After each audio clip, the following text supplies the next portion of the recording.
ಶ್ರೀಗುರುಭ್ಯೋ ನಮಃ ಪರಮಗುರುಭ್ಯೋ ನಮಃ. ಶ್ರೀಮದಾನಂದತೀರ್ಥಭಗವತ್ಪಾದಾಚಾರ್ಯಗುರುಭ್ಯೋ ನಮಃ.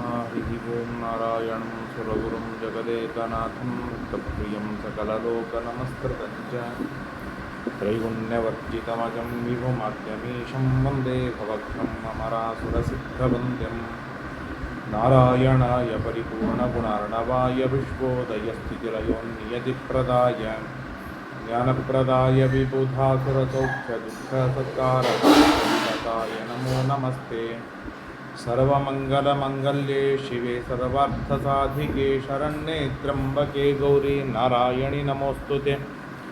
ಧರ್ಮವಿಜ್ಞಾನವೈರಾಗ್ಯಪರಮೈಶ್ವರ್ಯಶಾಲಿನಃ ಆನಂದತೀರ್ಥಭಗವತ್ಪದಾನ್ ವಂದೇ ನಿರಂತರಂ. ನಮೋಸ್ತು ತಾತ್ವಿಕಾದೇವಾಃ ವಿಷ್ಣುಭಕ್ತಿಪರಾಯಣಾಃ ಧರ್ಮಮಾರ್ಗೇ ಪ್ರೇರಯन्तु ಭವಂತಃ ಸರ್ವ ಏವ ಹಿ. ಆನಂದತೀರ್ಥೋಪದಿಷ್ಟೋ ನಿಧಿರ್ನಾರಾಯಣಾಹ್ವಯಃ ಪ್ರದರ್ಶಿತೋ ಯೇನ ಸಮ್ಯಕ್ ಜಯತೀರ್ಥಂ ತಮಾಶ್ರಯೇ. ನೌಮಿನ್ಯಾಯಸುಧಾದಿಗೃಜ್ಜಯಮುನೀನ್ ಶ್ರೀಪಾದರಾಟ್ಸನ್ಮಣೀನ್ ವ್ಯಾಸಾರ್ಯಾನ್ ವಿವಿಧಾಗಮಬ್ಧಿವಿಹರಾನ್ ಶ್ರೀವಾದಿರಾಜಾನಪಿ ವಂದೇಹಂ ಸವರಾನ್ ರಘುತ್ತಮಗುರುನ್ ವೈದಗ್ಧ್ಯವಾರಾಂ ನಿಧೀನ್ ಶ್ರೀಸತ್ಯವ್ರತರಾಘವೇಂದ್ರಮುನಿಪಾನ್ ತತ್ಬೋಧಸಧ್ಯಾನಪಾನ್. ವಿದ್ಯಾಪೀಠವಿಧಾತಾರಂ ವಿದ್ಯಾವಾರಿಧಿಚಂದಿರಂ ವಿದ್ಯಾರ್ಥಿವತ್ಸಲಂ ವಂದೇ ಮಹಾಮಹಿಮಸದ್ಗುರುಂ ಆಪಾದಮೌಲಿಪರ್ಯಂತಂ. ಗುರುಣಾಮಾಕೃತಿಂ ಸ್ಮರೇತ್ತೇನ ವಿಘ್ನಾಃ ಪ್ರಣಶ್ಯಂತಿ ಸಿದ್ಧ್ಯಂತಿ ಚ ಮನೋರಥಾಃ. ಶ್ರೀಗುರುಭ್ಯೋ ನಮಃ.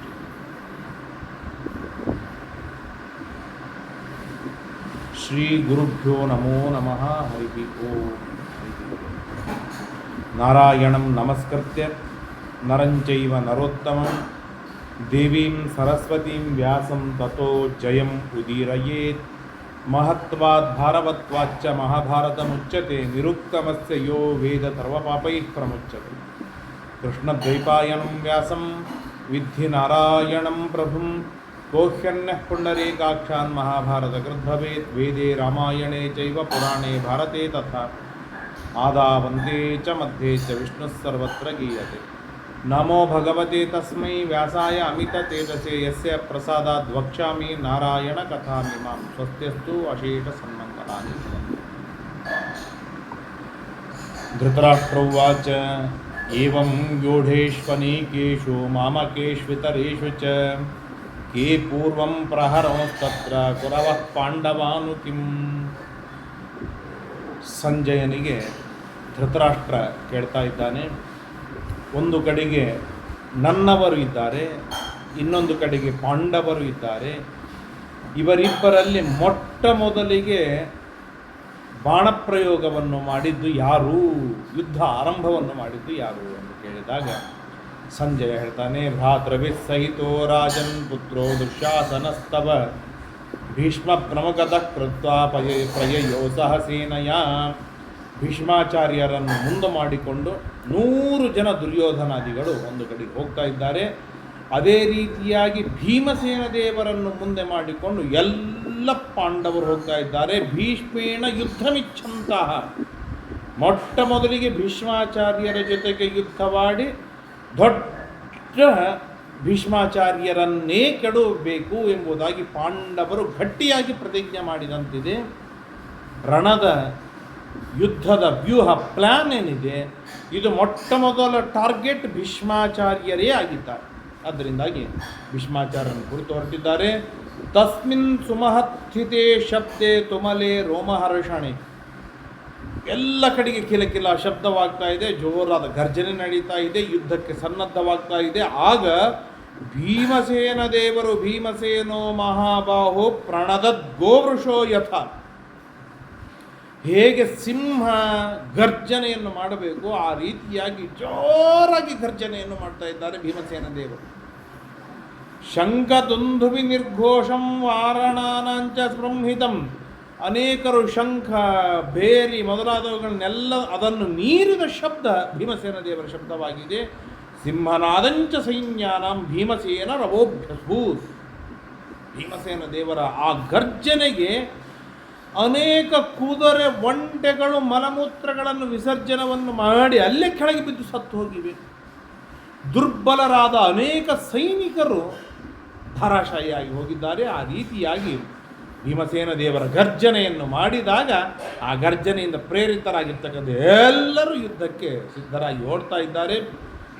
ದುರ್ಯೋಧನ, ದುರ್ಮುಖ, ದುಸ್ಸಹ, ಶಲ, ದುಶ್ಯಾಸನ, ಅತಿರಥ, ದುರ್ಮರ್ಷಣ, ವಿವಿಂಶತಿ, ಚಿತ್ರಸೇನ, ವಿಕರ್ಣ, ಮಹಾತರಥ, ಪುರುಮಿತ್ರ, ಜಯ, ಭೋಜ, ಸೋಮದತ್ತಿ ಇವರೆಲ್ಲರೂ ಕೂಡ ಏಕ ಕಾರಣಕ್ಕೆ ದಾಳಿಯನ್ನು ಮಾಡ್ತಾ ಇದ್ದಾರೆ. ಯುದ್ಧ ಅದ್ಭುತ ರೀತಿಯಿಂದ ಯುದ್ಧ ಪ್ರಾರಂಭವಾಗ್ತಾ ಇದೆ.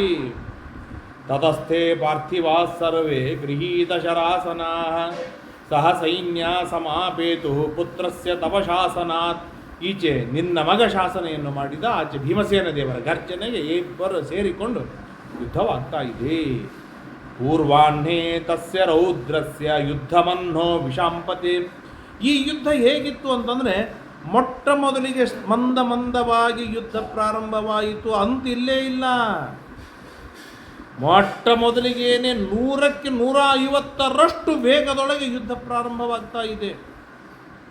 11 ಗಂಟೆ 12 ಗಂಟೆಯಾಗಿದೆ, ಪೂರ್ವಾಹ್ನ ಬರ್ತಾ ಇದೆ. ಆಗ ಏನಾಯ್ತು ಅಂತಂದರೆ, ಅರ್ಜುನೋಪಿ ಧನುರ್ಗೃಹ್ಯ ಗಾಂಡೀವಂ ಲೋಕವಿಶ್ರುತಂ ಅಭ್ಯಧಾವದ ತೇಜಸ್ವಿ ಗಾಂಗೇಯಂ ರಣಮೂರ್ಧನಿ.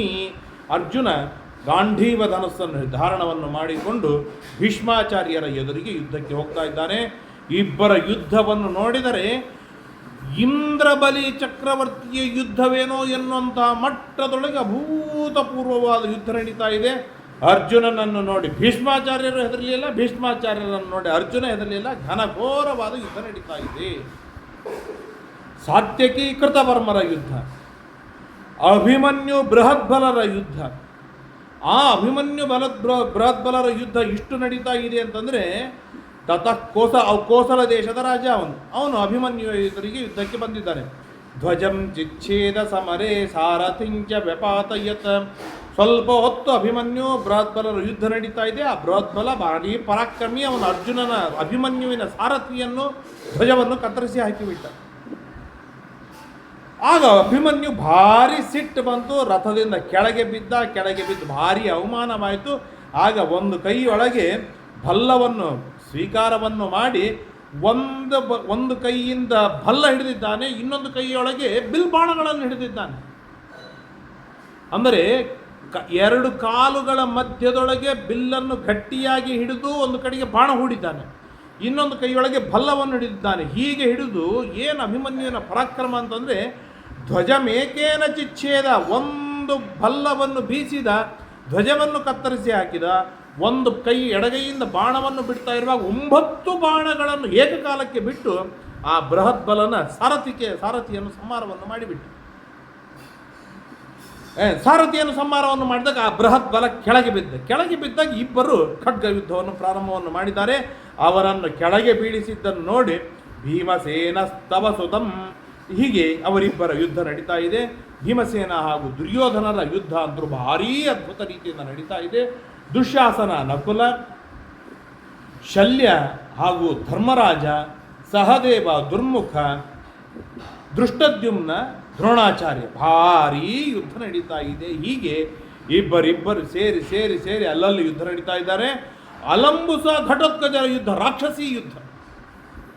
ದೊಡ್ಡ ಗುಡ್ಡವನ್ನು ಬಿಸಾಡ್ತಾರೆ, ಅಗ್ನಿಯನ್ನು ಸೃಷ್ಟಿ ಮಾಡ್ತಾರೆ, ನೀರು ಹಾಕ್ತಾ ಇದ್ದಾರೆ, ಕಲ್ಲು ಹಾಕ್ತಾ ಇದ್ದಾರೆ. ಹೀಗೆ ರಾಕ್ಷಸಿ ಯುದ್ಧ, ಅಲಂಬುಸ ಹಾಗೂ ಘಟೋತ್ಕಜನ ಯುದ್ಧ, ಅವರೊಂದು ವಿಚಿತ್ರ ರೀತಿಯಿಂದ ಯುದ್ಧ ನಡೀತಾ ಇದೆ. ಶಿಖಂಡಿ ಸಮನೆ ರಾಜನ್ ದ್ರೋಣಿಂ ಅಭ್ಯುದ್ಯಯೋ ಬಲಿ. ಆಗ ಶಿಖಂಡಿ ಅಶ್ವತ್ಥಾಮಾಚಾರ್ಯರ ಜೊತೆಗೆ ಯುದ್ಧವಾಡ್ತಾ ಇದ್ದಾರೆ. ಅಶ್ವತ್ಥಾಮ ತತಃ ಕ್ರುದ್ಧಃ ಶಿಖಂಡಿನ ಮುಪಸ್ಥಿತಂ ನಾರಾಜೇನ ಸುತೀಕ್ಷ್ಣೇನ ಭೃಶಂ ವಿದ್ವಾಚ್ಯ ಕಂಪಯನ್. ಅವರಿಬ್ಬರ ಯುದ್ಧ ಹೇಗೆ ನಡೀತಾ ಇದೆ ಅಂತಂದರೆ, ಶಿಖಂಡಿ ಏನು ಮಾಡ್ತಾನೆ, ಅನೇಕ ಬಾಣಗಳನ್ನು ಬಿಟ್ಟು ಅಶ್ವತ್ಥಾಮಾಚಾರ್ಯರನ್ನು ಪೀಡಿಸಿಬಿಡ್ತಾನೆ. ಸಿಟ್ಟಿಗೆ ಬಂದ ಅಶ್ವತ್ಥಾಮಾಚಾರ್ಯರು ಶಿಖಂಡಿಯನ್ನು ಏನಂತಾರೆ, ನಾರಾಜ, ಅನೇಕ ತೀಕ್ಷ್ಣವಾದ ಬಾಣಗಳನ್ನು ಬೇಟ ಅವನನ್ನು ಛಿದ್ರಪಿದ್ರ ಮಾಡಿ ಶಿಖಂಡಿಯನ್ನು ಓಡಿಸಿಬಿಡ್ತಾರೆ. ಹೀಗೆ ಅದ್ಭುತ ರೀತಿಯಿಂದ ಯುದ್ಧ ನಡೀತಾ ಇದೆ. ಶಕುನಿ ಪ್ರತಿವಿಂದ್ಯಂತು ಪರಾಕ್ರಮಂತು ಪರಾಕ್ರಮಿ. ಶಕುನಿ ಹಾಗೂ ಪ್ರತಿವಿಂದ್ಯ ಅರ್ಜುನನ ಮಗ, ಅವರ ಜೊತೆಗೆ ಅದ್ಭುತ ರೀತಿಯಿಂದ ಯುದ್ಧ ನಡೀತಾ ಇದೆ. ಸುದಕ್ಷಿಣ ಕಾಂಬೋಜ ದೇಶ ಸುದಕ್ಷಿಣಂ ತು ರಾಜೇಂದ್ರ ಕಾಂಬೋಜಾನಾಂ ಮಹಾರಥಂ. ಶ್ರುತಕರ್ಮ ಹಾಗೂ ಸುದಕ್ಷಿಣ ಅವರಿಬ್ಬರ ಯುದ್ಧ ಅದ್ಭುತ ರೀತಿಯಿಂದ ನಡೀತಾ ಇದೆ. ಹೀಗೆ ಒಟ್ಟಾರೆಯಾಗಿ ಧರ್ಮಾಧರ್ಮಗಳ ಒಂದು ಕಡೆಗೆ ಧರ್ಮದ ಮೂರ್ತಿಮತ್ ಸ್ವರೂಪರಾಗಿರ್ತಕ್ಕಂಥ ಭೀಮಸೇನ ದೇವರು, ಸಣ್ಣ ಪುಟ್ಟ ಧರ್ಮಗಳೆಲ್ಲ ಸೇರಿಕೊಂಡಿವೆ ಧರ್ಮರಾಜನ ಪಕ್ಷದೊಳಗೆ. ಈಚೆ ಅಧಾರ್ಮಿಕ ಪಕ್ಷ, ಅಧರ್ಮದ ಮೂರ್ತಿಮತ್ ಸ್ವರೂಪ ದುರ್ಯೋಧನ ದುಶಾಸನರು, ಅವರಿಂದ ಆ ಅಧಾರ್ಮಿಕರೆಲ್ಲ ಸೇರಿಕೊಂಡು ಹೀಗೆ ಧರ್ಮಾಧರ್ಮಗಳ ಯುದ್ಧ ಘನಘೋರ ಮಟ್ಟದೊಳಗೆ ಮೊಟ್ಟ ಮೊದಲನೇ ದಿನವೇ ನಡೀತಾ ಇದೆ. ಆ ಯುದ್ಧದಲ್ಲಿ ಹೇಗಿತ್ತು ಅಂತಂದರೆ, ನ ಪುತ್ರ ಪಿತರಂ ಜಜ್ಞೆ, ತಂದೆ ಮಕ್ಕಳಿಗೆ ಸಂಬಂಧವಿಲ್ಲ, ಅಣ್ಣ ತಮ್ಮಂದರಿಗೆ ಸಂಬಂಧವಿಲ್ಲ, ಏನು ಇವನು ನನ್ನ ಸೋದರಳಿಯ ನಾನು ಸೋದರ ಮಾವ ಸಂಬಂಧವಿಲ್ಲ, ಇವನು ಗೆಳೆಯ ನಾವಿಬ್ರು ಗೆಳೆಯರು ಏನೂ ಇಲ್ಲವೇ ಇಲ್ಲ.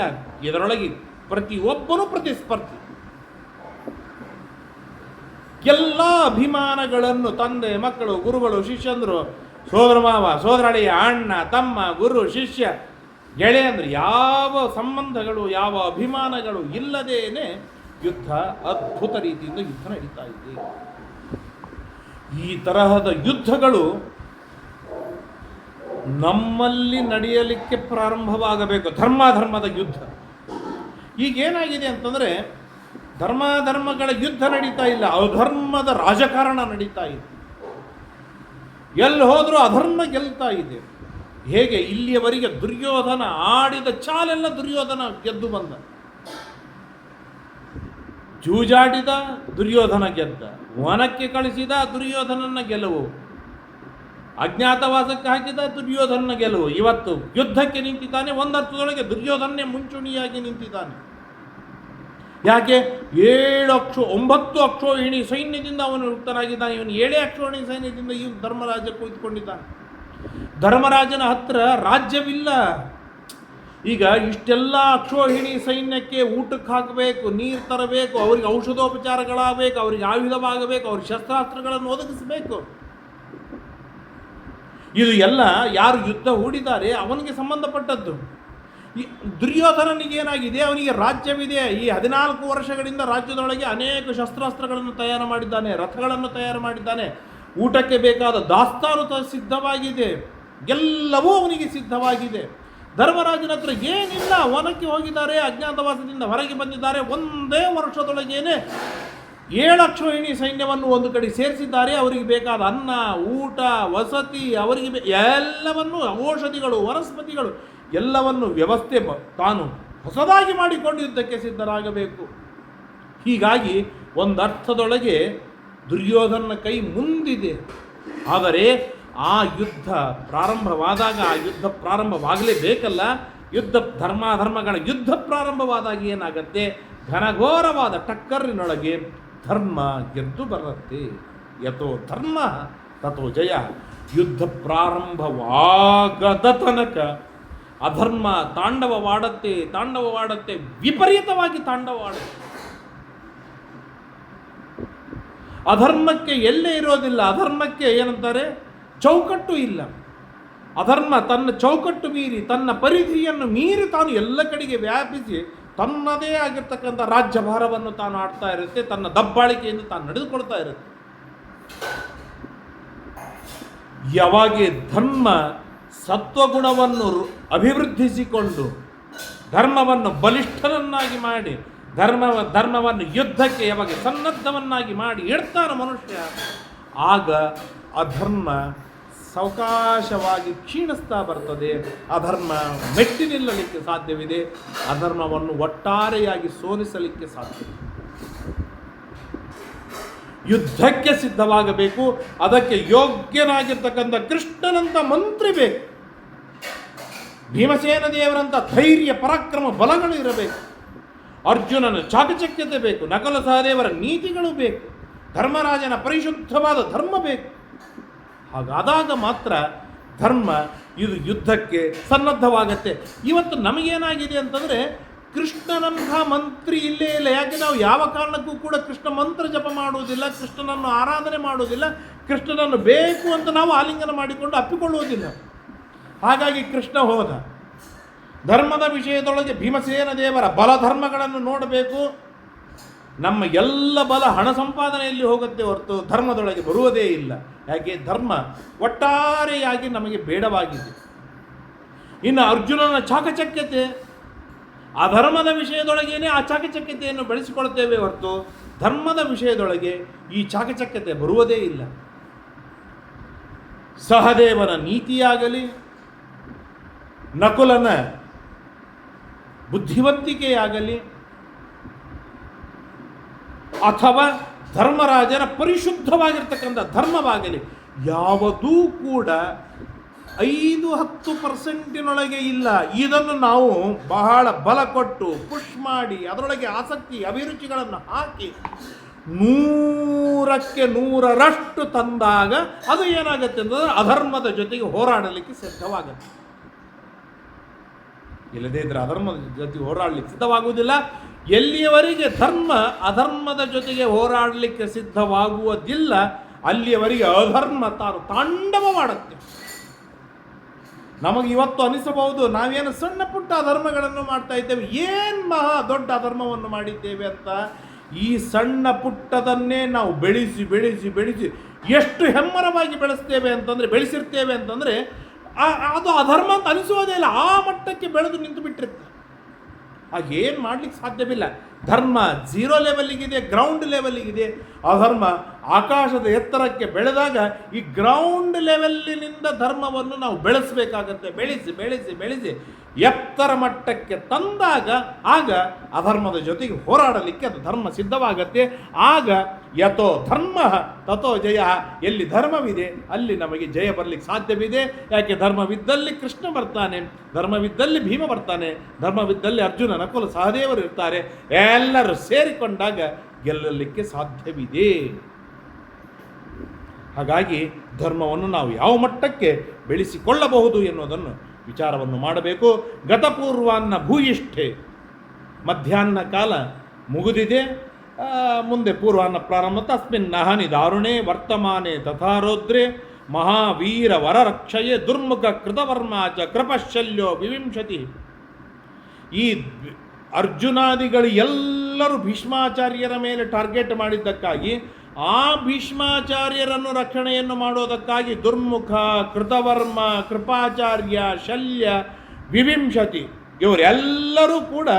ಇವರೆಲ್ಲರಿಗೂ ದುರ್ಯೋಧನ ಆದೇಶವನ್ನು ಮಾಡ್ತಾನೆ. ದುರ್ಯೋಧನ ಆದೇಶದಂತೆ ಭೀಷ್ಮಾಚಾರ್ಯರ ಸುತ್ತ ನಿಂತು ಭೀಷ್ಮಾಚಾರ್ಯ ರಕ್ಷಣೆಗಾಗಿ ನಿಲ್ತಾರೆ. ಈ ಎಲ್ಲರೂ ಯುದ್ಧಕ್ಕೆ ನಿಂತಾಗ ಭೀಷ್ಮಾಚಾರ್ಯರ ಎದುರಿಗೆ ಯಾರು ಯುದ್ಧಕ್ಕೆ ಬರ್ತಾರೆ? ಅಭಿಮನ್ಯಸ್ಸು ಸಂಕ್ರುದ್ಧ. ಆಗ ಅಭಿಮನ್ಯು ಯುದ್ಧಕ್ಕೆ ಬಂದ. ಒಂದು ಕಡೆಗೆ 600 ವರ್ಷದ ಇಚ್ಛಾ ಮೃತ್ಯುವಾದ ತಪಸ್ವಿಯಾದ ಅನುಭವ ವೃದ್ಧರಾದಂತಹ ಜಗತ್ತಿಗೆ ಮಾನ್ಯರಾದ ಪರಶುರಾಮ ದೇವರನ್ನೂ ಸೋಲಿಸಿದ ಕೀರ್ತಿಯುಳ್ಳಂತಹ ಭೀಷ್ಮಾಚಾರ್ಯ ಒಂದು ಕಡೆಗೆ, ಈಗ ತಾನೇ ಹುಟ್ಟಿದ 16-17 ವರ್ಷದ ಹಸುಳೆ ಅರ್ಜುನನ ಮಗ ಅಭಿಮನ್ಯು ಇನ್ನೊಂದು ಕಡೆಗೆ. ಭೀಷ್ಮಾಚಾರ್ಯರ ರಕ್ಷಣೆಗೆ ಕೃತವರ್ಮ, ದುರ್ಮುಖ, ಕೃಪಾಚಾರ್ಯ, ಶಲ್ಯ, ವಿವಿಂಶತಿ ಮೊದಲಾದವರೆಲ್ಲರೂ 2 ಚಕ್ರಕ್ಕೆ ಹಿಂದೆ ಮುಂದೆ ಹಾಗೆ ಹೀಗೆ ರಕ್ಷಣೆಗಾಗಿ ನಿಂತಿದ್ದಾರೆ. ಅವರೆಲ್ಲರೂ ಯುದ್ಧ ಮಾಡ್ತಾ ಇದ್ದಾರೆ. ಅವರೆಲ್ಲರೂ ಟಾರ್ಗೆಟ್ ಈ ಎಲ್ಲರನ್ನು ಎದುರಿಸ್ತಾ ಭೀಷ್ಮಾಚಾರ್ಯರ ಜೊತೆಗೆ ಯುದ್ಧಕ್ಕೆ ಬಂದಿದ್ದಾನೆ ಯಾರು? ಅಭಿಮನ್ಯು. ಘನಘೋರವಾದ ಭೀಷ್ಮಾಚಾರ್ಯರದು ಅಭಿಮನ್ಯು. ಮೊಟ್ಟ ಮೊದಲನೇ ದಿನವೇ ಯುದ್ಧ ವೈಭವದಿಂದ ಯುದ್ಧ ನಡೀತಾ ಇದೆ. ಸಂಯುಕ್ತಂ ರಥಮಾಸ್ಥಾಯ ಪ್ರಾಯಾದ್ ಭೀಷ್ಮ ರಥಂ ಪ್ರತಿ. ಭೀಷ್ಮಾಚಾರ್ಯರ ಜೊತೆಗೆ ಯುದ್ಧಕ್ಕೆ ಹೋಗ್ತಾ ಇದ್ದಾಗ ಭಾರಿ ಯುದ್ಧ ನಡೀತಾ ಇದೆ. ಯುದ್ಧ ನಡೀತಾ ಇರುವಾಗ ಮೊಟ್ಟ ಮೊದಲಿಗೆ ದುರ್ಮುಖನನ್ನು ಅಭಿಮನ್ಯು ಸೋಲಿಸಿದ. ಅವನ ಸಾರಥಿಯನ್ನು ತಲೆಯನ್ನೇ ಕತ್ತರಿಸಿ ಹಾಕಿ ದುರ್ಮುಖನನ್ನು ಓಡಿಸಿದ. ಆಮೇಲೆ ಕೃಪಾಚಾರ್ಯ ಬರ್ತಾರೆ. ಕೃಪಾಚಾರ್ಯರ ಜೊತೆಗೆ ಘನಘೋರವಾದ ಯುದ್ಧವಾಗುತ್ತೆ. ಆ ಕೃಪಾಚಾರ್ಯರನ್ನು ಹಣ್ಣುಗಾಯಿ ನೀರುಗಾಯಿ ಮಾಡಿ ಕೃಪಾಚಾರ್ಯರನ್ನು ಪಕ್ಕಕ್ಕೆ ಸರಿಸಿದ ಅಭಿಮನ್ಯು. ಆಮೇಲೆ ಕೃತವರ್ಮ ಶಲ್ಯ ಬರ್ತಾರೆ. ಆ ಕೃತವರ್ಮ ಶಲ್ಯರನ್ನೂ ಅರ್ಥಾತ್ ಸೋಲಿಸಿ ಅವರನ್ನು ಪಕ್ಕಕ್ಕೆ ಓಡಿಸಿ ಆಗ ಭೀಷ್ಮಾಚಾರ್ಯರ ಜೊತೆಗೆ ಯುದ್ಧಕ್ಕೆ ಸಾಧಿಸಿ ಬಿಡ್ತಾನೆ ಅಭಿಮನ್ಯು. ಶುರುವಾಯಿತು ಭೀಷ್ಮಾಚಾರ್ಯರದ್ದು. ಅಭಿಮನ್ಯು ಒಂದು ಘನಘೋರವಾದ ಯುದ್ಧ ನಡೀತಾ ಇದೆ. ಯುದ್ಧ ನಡೀತಾ ಇರಾಗ ಭೀಷ್ಮಾಚಾರ್ಯರು ತಥೋ ಧ್ವಜಂ ಅಮೋಘೇಶುಭಿ ಭೀಷ್ಮಸ್ಯ ನವಭಿಶರೈ ಚಿಚ್ಛೇದ ಸಮರೇ ವೀರ ತದ ಉಚ್ಚಕ್ಷುಷುರ್ಜನಾ. ಆಗ ಅಭಿಮನ್ಯು 9 ಬಾಣಗಳನ್ನು ಬಿಟ್ಟು ಭೀಷ್ಮಾಚಾರ್ಯರ ಧ್ವಜವನ್ನು ಹಾರಿಸಿಬಿಟ್ಟ. ಜನರು ಜೈಕಾರ ಹಾಕ್ತಾ ಇದ್ದಾರೆ. ಆ ಜೈಕಾರ ನೋಡಿ ದುರ್ಯೋಧನ ಎಷ್ಟು ಗಾಬರಿ ಆಯಿತು. ಈ ಅಭಿಮನ್ಯು ಭೀಷ್ಮಾಚಾರ್ಯರನ್ನು ಸಂಹಾರವನ್ನೇ ಮಾಡಿಬಿಟ್ಟೇನೋ ಎನ್ನುವಷ್ಟು ಗಾಬರಿಯಾಗಿ ಬಿಡ್ತಾನೆ. ಆ ಮಟ್ಟಕ್ಕೆ ಅಭಿಮನ್ಯು ಜಯ ಸಾಧಿಸಿ ಬಿಡ್ತಾನೆ. ಸೌಭದ್ರ ವಿಷಿಕೈ ಚಿನ್ನ ಪಪಾತ ಭುವಿ ಭಾರತ. ಅಷ್ಟೇ ಅಲ್ಲ, ಆ ಅಭಿಮನ್ಯು ಏನು ಮಾಡ್ತಾನೆ ಅಂತಂದರೆ ಮತ್ತೆ ಬಾಣಗಳನ್ನು ಬಿಟ್ಟು ಸಾರಥಿಯನ್ನು ಕುದುರೆಯನ್ನು ಹಾರಿಸಿ ರಥವನ್ನು ಕತ್ತರಿಸಿ ಹಾಗೆ ಭೀಷ್ಮಾಚಾರ್ಯರನ್ನು ಕೆಳಗೆ ಬೀಳಿಸಿಬಿಡ್ತಾನೆ. ದೃಷ್ಟ ಈ ಭೀಷ್ಮಾಚಾರ್ಯರು ಕೆಳಗೆ ಬಿದ್ದದ್ದನ್ನು ದೂರದಿಂದ ಭೀಮಸೇನ ದೇವರು ನೋಡ್ತಾರೆ. ಭೀಮಸೇನ ದೇವರು ನೋಡಿದ್ರೆ ಆ ಭೀಮಸೇನ ದೇವರು ಏನು ಖುಷಿ ಅಂತೆ. ಮಗ ರೀ, ಸಣ್ಣ ಹುಡುಗ, 16 ವರ್ಷದ ಹುಡುಗ, ಜಗಜ್ಜಟ್ಟಿಯಾಗಿರ್ತಕ್ಕಂಥ 10,000 ಆನೆಯ ಬಲವುಳ್ಳಂತಹ ಭೀಷ್ಮಾಚಾರ್ಯರನ್ನು ಧ್ವಜ ಹೋಯ್ತು, ಸಾರಥಿ ಹೋಯ್ತು, ಕುದುರೆ ಹೋಯ್ತು, ರಥ ಹೋಯ್ತು, ಕೆಳಗೆ ಬೀಳಿಸ್ತಾನೆ ಅಂತಂದರೆ ಆಗ ಭೀಷ್ಮ ಸುಮಹಾಸ್ತ್ರಾಣಿ ದೃಷ್ಟ್ವಾ ಭೀಮೋ ನನಾದೋಚ್ಚೈ ಸೌಭದ್ರಮಭಿವರ್ಷಯನ್. ಭಲೆ ಅಭಿಮನ್ಯು ಅಂತ ಹೇಳಿ ಅಭಿಮನ್ಯುವನ್ನು ಸಂತೋಷಪಡಿಸ್ತಾ, ಅವನಿಗೆ ಹೊರಪು ಹಾಕ್ತಾ ಸಂತೋಷಪಡಿಸ್ತಾ ಇದ್ದಾರೆ. ಅಥ ಭೀಷ್ಮೋ ಮಹಾಸ್ತ್ರಾಣಿ ದಿವ್ಯಾನಿ ಸುಬಹೂನಿ ಚ ಪ್ರಾದುಶ್ಚಕ್ರೆ ಮಹಾರೌದ್ರೇ ರಣೇ ತಸ್ಮಿನ್ ಮಹಾಬಲ. ಆ ಕಡೆಗೆ ಭೀಷ್ಮಾಚಾರ್ಯರು ಕೆಳಗೆ ಬಿದ್ದಿದ್ದಾರೆ. ಅದು ಭಾಳ ದುಃಖವಾಗಿದೆ. ಅದರೊಳಗೆ ಅಭಿಮನ್ಯುವಿನ ಎದುರಿಗೆ ಒಂದರ್ಥದೊಳಗೆ ಭೀಷ್ಮಾಚಾರ್ಯರು ಸೋಲಿದು, ಪರಾಭವವಿದೆ. ಉಳಿದವರು ಹಾಗೆ ಪಲಾಯನ ಮಾಡಲಿಲ್ಲ, ಆದರೆ ಭೀಷ್ಮಾಚಾರ್ಯ ದೇವದ ಮೇಲೆ ನಿಂತಿದ್ದಾರೆ. ಅದರೊಳಗೆ ಭೀಮ ಜೋರಾಗಿ ಗರ್ಜನೆಯನ್ನು ಮಾಡ್ತಾ ಇದ್ದಾನೆ, ಸಿಂಹನಾದವನ್ನು ಮಾಡ್ತಾ ಇದ್ದಾನೆ. ತಲೆ ಕೆಟ್ಟು ಹೋಗಿದೆ, ಸಿಟ್ಟು ಬಂದಿದೆ. ಆ ಸಿಟ್ಟಿನಿಂದ 1,000 ಬಾಣಗಳನ್ನು ಏಕಕಾಲದೊಳಗೆ ಬಿಡ್ತಾನೆ. ಸರ ಸರ ಸರ ಸರ ಸರ ಭೀಷ್ಮಾಚಾರ್ಯರು ಬಿಡ್ತಾರೆ ಅಭಿಮನ್ಯುವಿನ ಮೇಲೆ. ಅವಾಕಿರದಮೇಯಾತ್ಮ ತದದ್ಭುತಮಿವಾಭವತ ತಥೋ ದಶ ಮಹಾಶ್ವಾಸ ಪಾಂಡವಾನಾಂ ಮಹಾರಥಾಃ ರಕ್ಷಾರ್ಥಂ ಅಭ್ಯಧಾವಂತ ಸೌಭದ್ರಂ ತ್ವರಿತಾರತೈ. ಆಗ ವಿರಾಟ ರಾಜ, ಉತ್ತರ ಕುಮಾರ, ದೃಷ್ಟದ್ಯುಮ್ನ, ಭೀಮ, ಕೇಕೆ ದೇಶದ ರಾಜರು, ಸಾತ್ಯಕಿ, ಇವರೆಲ್ಲರೂ ಏಕಕಾಲಕ್ಕೆ ಅಭಿಮನ್ಯುವನ್ನು ರಕ್ಷಣೆಯನ್ನು ಮಾಡುವುದಕ್ಕಾಗಿ ಓಡಿ ಬರ್ತಾರೆ. ಯಾಕೆಂದರೆ ಅಭಿಮನ್ಯು ಏನಿದ್ರು ಭೀಷ್ಮಾಚಾರ್ಯರ ಮುಂದೆ ಚಿಕ್ಕವನೇ, ಸಣ್ಣವನೇ. ಎಲ್ಲರೂ ಬರ್ತಾರೆ. ಬಂದು ಅಭಿಮನ್ಯುವನ್ನು ರಕ್ಷಣೆಯನ್ನು ಮಾಡ್ತಾ ಇರುವಾಗಲೇ ಭೀಷ್ಮಾಚಾರ್ಯರಿಗೆ ಕೃಪಾಚಾರ್ಯರು ಮತ್ತೊಂದು ರಥವನ್ನು ತಂದುಕೊಟ್ಟು ಆ ರಥದಲ್ಲಿ ಏರಿಸ್ತಾರೆ. ಭೀಷ್ಮಾಚಾರ್ಯರು ಅರ್ಜುನನ ಜೊತೆಗೆ ಯುದ್ಧಕ್ಕೆ ಹೋಗ್ತಾರೆ. ಹೀಗೆ ಅದ್ಭುತ ರೀತಿಯಿಂದ ಯುದ್ಧ ನಡೀತಾ ಇದೆ. ಕೃಪಮೇಕೇನ ವಿವ್ಯಾದ ಕೃಪತ ವರ್ಮಾಣಮಷ್ಟಭಿ ಪ್ರಗೃಹೀತಾಗ್ರಹಸ್ತೇನ ವೈರಾಟಿರಪಿದಂತಿನ. ಆಗ ವಿರಾಟ ರಾಜನ ಮಗ ಉತ್ತರ ಕುಮಾರ ಅಭಿಮನ್ಯುವನ್ನು ರಕ್ಷಣೆಯನ್ನು ಮಾಡುವುದಕ್ಕಾಗಿ ಬಂದ ಈ 16 ಜನರಲ್ಲಿ ಉತ್ತರ ಕುಮಾರ ಒಬ್ಬನಿದ್ದಾನೆ. ಆ ಉತ್ತರ ಕುಮಾರನ ಜೊತೆಗೆ ಭದ್ರಾಧಿಪತಿ ದೇಶದ ರಾಜ ಶಲ್ಯ, ಆ ಶಲ್ಯನ ಭಾರಿ ಅದ್ಭುತವಾಗಿರ್ತಕ್ಕಂಥ ಆನೆಯ ಜೊತೆಗೆ ಯುದ್ಧ ಪ್ರಾರಂಭವಾಗಿದೆ. ತಸ್ಯ ಕ್ರುದ್ಧಸ್ಸ ನಾಗೇಂದ್ರೋ ಬೃಹದಸ್ಸಾಧು ವಾಹನ ಪದಾಯುಗಮಧಿಷ್ಠಾಯ ಜಘಾನ ಚತುರೋಹಯಾನ್. ಆ ಶಲ್ಯನ ಆನೆ ಎಂಥದ್ದು ಅಂತಂದರೆ, ಆನೆ ಹೀಗೆ ಮುಂದೆ ಬಂದು ಒಂದು ಕಾಲಿಟ್ಟರೆ ಈ ಉತ್ತರ ಕುಮಾರನ ರಥದ 4 ಕುದುರೆಗಳು ಕೆಳಗೆ ಬಿದ್ದು ಸತ್ತು ಹೋಗಿಬಿಡ್ತವೆ. ಉತ್ತರ ಕೆಳಗೆ ಬಿದ್ದ. ಪದಾಯುಗ ಸ ಹತಾಶ್ವೇ ರಥೇ ತಿಷ್ಟನ್ ಮದ್ರಾಧಿಪತಿ ರಾಯಸಿಂ ಉತ್ತರಾಂತಕರೀಂ ಶಕ್ತಿಂ. ಆಗ ಉತ್ತರ ಕುಮಾರನನ್ನು ಸಂಹಾರವನ್ನು ಮಾಡುವಂಥ ದೊಡ್ಡದಾಗಿರ್ತಕ್ಕಂಥ ಶಕ್ತ್ಯಸ್ತ್ರವನ್ನು ಪ್ರಯೋಗವನ್ನು ಮಾಡ್ತಾನೆ. ತಯಾ ಭಿನ್ನ ತನುತ್ರಾಣ ಪ್ರವಿಶ್ಯ ವಿಪುಲಂ ತಮಃ ಸಪಾಪಾತ ಗಜಸ್ಕಂಧಾತ್ ಪ್ರಮುಕ್ತಾಂಕುರಶ ತೋಮರಃ ಅಸಿಮಾದಾಯ ಶಲ್ಯೋಪಿ ಅವಪ್ಲುತ್ಯ ರಥೋತ್ತಮಂ. ಆಗ ಅವನಿಗೆ ಭಾರಿ ಪೆಟ್ಟು ಬಿತ್ತು. ಶಕ್ತ್ಯಸ್ತ್ರದಿಂದ ಕೆಳಗೆ ಬಿದ್ದು. ಕೆಳಗೆ ಬೀಳುತ್ತಾ ಇರುವಾಗ ಆ ಉತ್ತರ ಕುಮಾರ ಏನು ಮಾಡ್ತಾನೆ ಅಂತಂದರೆ, ತನ್ನ ಕೈಯಲ್ಲಿರುವ ಖಡ್ಗದಿಂದ ಆನೆಯ ಸೊಂಡಿಲನ್ನು, ಆನೆಯ ಕಾಲನ್ನು ಕತ್ತರಿಸಿ ಹಾಕಿ ಕೆಳಗೆ ಬಿದ್ದು. ಎಂಥ ಪರಾಕ್ರಮಿ ನೋಡಿ ಉತ್ತರ ಕುಮಾರ. ಈಗ ಉತ್ತರ ಕುಮಾರನ ಬಗ್ಗೆ ಮಾತನಾಡಿಕೊಳ್ತಾರೆ ಅನೇಕರು. ಉತ್ತರ ಕುಮಾರ ಹೇಡಿ, ಉತ್ತರ ಕುಮಾರ ಹೆಣ್ಣಿನ ವೇಷ ಹಾಕಿಕೊಂಡು ಹಾಗೆ ಹೀಗೆ ಮಾತಾಡ್ತಾರೆ. ಉತ್ತರ ಕುಮಾರ ಅಂತಹ ದುರ್ಬಲನೇನಲ್ಲ, ಏನಲ್ಲ, ಅಂತಹ ಹೇಡಿಯೂ ಅಲ್ಲ. ಉತ್ತರ ಕುಮಾರ ಮಹಾಪರಾಕ್ರಮಿ.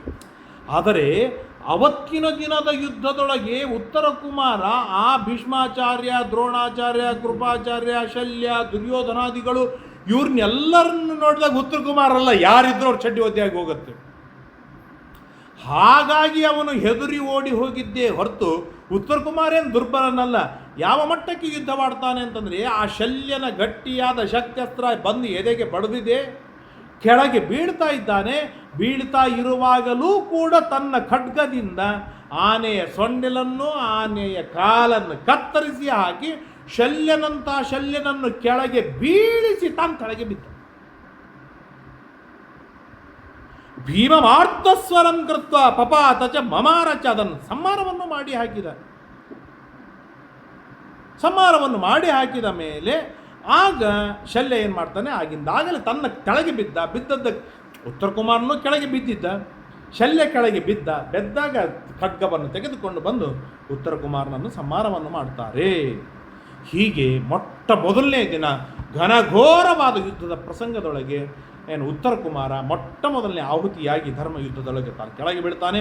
ಉತ್ತರಂ ವೈ ಹತಂ ದೃಷ್ಟ ವೈರಾಟಿರ್ಭ್ರಾತರಂ ತದ.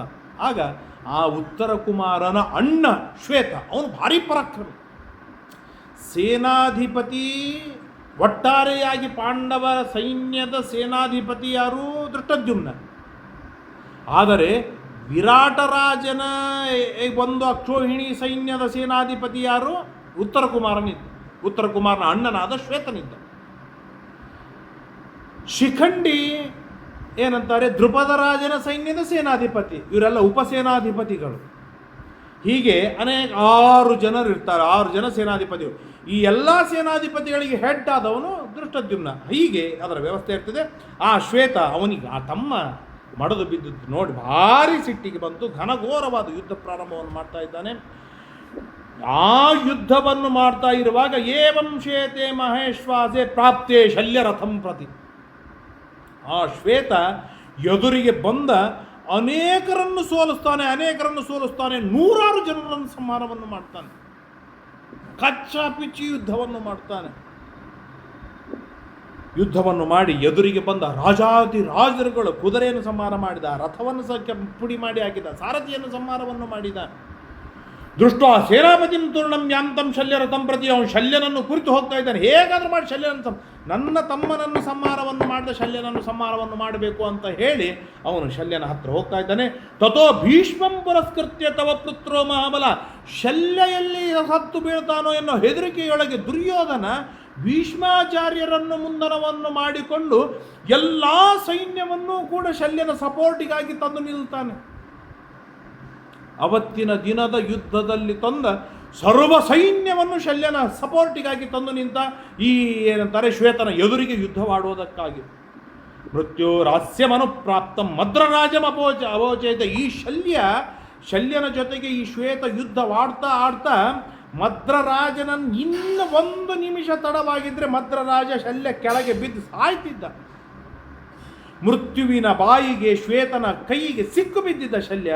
ಆಗ ಇವರೆಲ್ಲರೂ ಬಂದು ಮೃತ್ಯೋರಾಸ್ಯಮನುಪ್ರಾಪ್ತಂ ಮದ್ರರಾಜಮಮೋಚಯತ. ಮದ್ರರಾಜನನ್ನು ಅಲ್ಲಿಂದ ಹೊರಗೆ ತೆಗೆದುಕೊಂಡು ಬರ್ತಾರೆ ಮೃತ್ಯುಪಾಶದಿಂದ.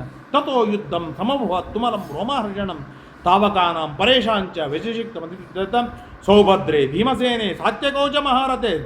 ಸುಭದ್ರ ಅಂದರೆ ಅಭಿಮನ್ಯು, ಭೀಮಸೇನ, ಸಾತ್ಯಕಿ, ಕೈಕೇಯ, ವಿರಾಟ, ದೃಷ್ಟದ್ಯುಮ್ನ, ದ್ರುಪದ ರಾಜ ಇವರೆಲ್ಲರೂ ಶಲ್ಯನನ್ನು ಸಂಹಾರವನ್ನು ಮಾಡಬೇಕು ಅಂತೇಳಿ ಒಂದು ಕಡೆ ಹೋಗ್ತಾ ಇದ್ದಾರೆ. ಏವಂ ಶ್ವೇತೆ ಮಹೇಶ್ವಾಸೆ ಪ್ರಾಪ್ತೆ ಶಲ್ಯರಥಂ ಪ್ರತಿ. ಮತ್ತೊಮ್ಮೆ ಶಲ್ಯನ ಎದುರಿಗೆ ಶ್ವೇತ ಬಂದು ಬಿಟ್ಟ. ಭೀಷ್ಮ ಶಾಂತನವಾಕ್ಕಿಂಬ ತನ್ಮಮ ಚಕ್ಷಪೃಚ್ಛದಾಗ. ಧೃತರಾಷ್ಟ್ರ ಕೇಳ್ತಾನೆ, ಸಣ್ಣ ಹುಡುಗನು ಶ್ವೇತ. ಈ ಶ್ವೇತ ಶಲ್ಯನ ಎದುರಿಗೆ ಬಂದಾಗ ನನ್ನ ಮಗ ಏನು ಮಾಡಿದ, ಶಲ್ಯ ಏನು ಮಾಡಿದ, ಆ ಶ್ವೇತನ ಪರಾಕ್ರಮವೇನು ಎಂಬುದಾಗಿ ಕೇಳಿದಾಗ ಸಂಜಯ ಶ್ವೇತನ ಪರಾಕ್ರಮವನ್ನು ಹೇಳ್ತಾನೆ. ಅದ್ಭುತವಾದ ಪರಾಕ್ರಮ. ನಾಳೆಯ ದಿನ ಕೇಳುವ ಪ್ರಯತ್ನವನ್ನು ಮಾಡೋಣ. ಹರಯೇನ ಶ್ರೀ ಕೃಷ್ಣಾರ್ಪಣಮಸ್ತು. ಹೀಗೆ ಮೊಟ್ಟ ಮೊದಲನೇ ಘನಘೋರವಾದ ಯುದ್ಧ ಪ್ರಾರಂಭವಾಗಿದೆ. ಈ ಯುದ್ಧ 18 ದಿನಗಳವರೆಗೆ ಅದ್ಭುತ ರೀತಿಯಿಂದ ಯುದ್ಧ ನಡೆಯುತ್ತೆ.